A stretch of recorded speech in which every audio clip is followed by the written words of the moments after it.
But what I definitely say is embracing uncertainty is really important, because when everyone is looking towards that end goal, they try and solve it in day one. And it does take time to create the clear ideas or to create the unique ideas. And that is a process, and it's a team process.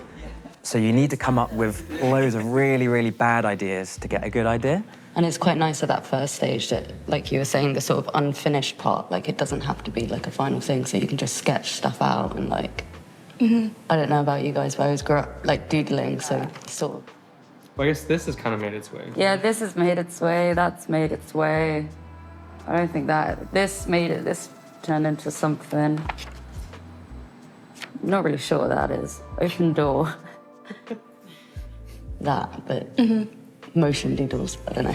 Yeah, and I think something important that you said, Dan, is knowing when to stop. Like, I feel like it's really great in that kind of ideation phase when you can just make and make and make, but also know that because you're unrestricted on what you can make, it's good to like pause and then just move on. Definitely. And just like, you've got to bounce on. Yeah. It's like, okay, I just get my thoughts down, however, you know, and then it's like, okay, I've just about managed to capture what I want to, or at least show the intent of where I want to take it, and then move on. I think it's like the unfinished part as well is, when is anything ever finished, really?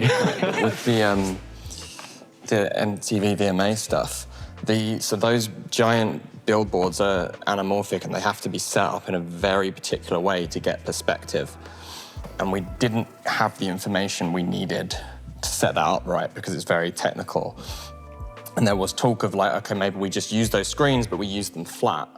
And then Victor, one of the motion designers, was just adamant. He was like, I don't want my work to be done flat when it could be so much better. Yeah, I mean, the thing with the screens and the VMA, like, the client was like, okay, we have all of these screens.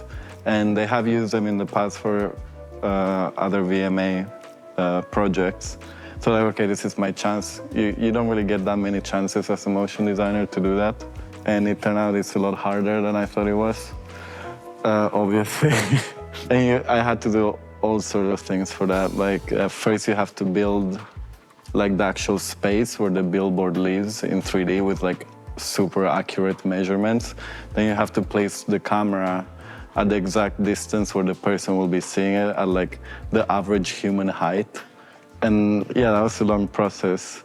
And then you just like make the animation in 3D and then you flatten it. And when I flattened it, it looked so messed up.